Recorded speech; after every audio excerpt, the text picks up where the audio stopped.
অন্য যার সাথে পাঙ্গা নিচ্ছ নাও, কিন্তু ঝিলিকের সাথে ভুলেও নিও না বৌদিমণি। পিকনিকের খাওয়া দাওয়া শেষ হয়ে গেলে PRK এর কথা মতো ঝিলিক ও গৌরবের কফিতে ঘুমের ওষুধ মিশিয়ে দেয় রাইমা। আর সেটা খাওয়ার পরেই গৌরব এবং ঝিলিক ঢলতে ঢলতে তাদের ঘরে এসে একসাথে ঘুমিয়ে পড়ে।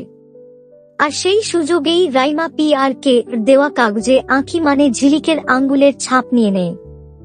সকালবেলায় ঘুম থেকে উঠেই যেটা বুঝতে পারে ঝিলিক, এরপর সে সোজা গিয়ে ধরে পলি পিসিকে। আর সে পলি পিসির থেকেই জানতে পারে PRK বেশ বড় একটা ফন্দি আঁটতে মুম্বাইতে গেছে। এরপর আগামী পর্বের প্রিক্যাপে দেখতে পাই রাইমা বৌদির জন্য কফি নিয়ে আসে ঝিলিক। এরপর রাইমা যখন কফিটা খেতে ইতস্তত বোধ করে, চিন্তা করো না বৌদি মনি, আমি কফিতে ঘুমের ওষুধ মেশাইনি। ঝিলিকের মুখে এই কথাটা শুনেই চমকে যায় রাইমা।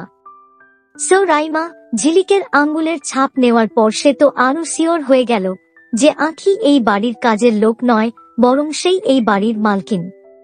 তাহলে ওই PRK কে জব্দ করতে এবার নতুন কি স্টেপ নিতে চলেছে ঝিলিক? তোমাদের কি মনে হচ্ছে অবশ্যই জানিও কমেন্ট করে।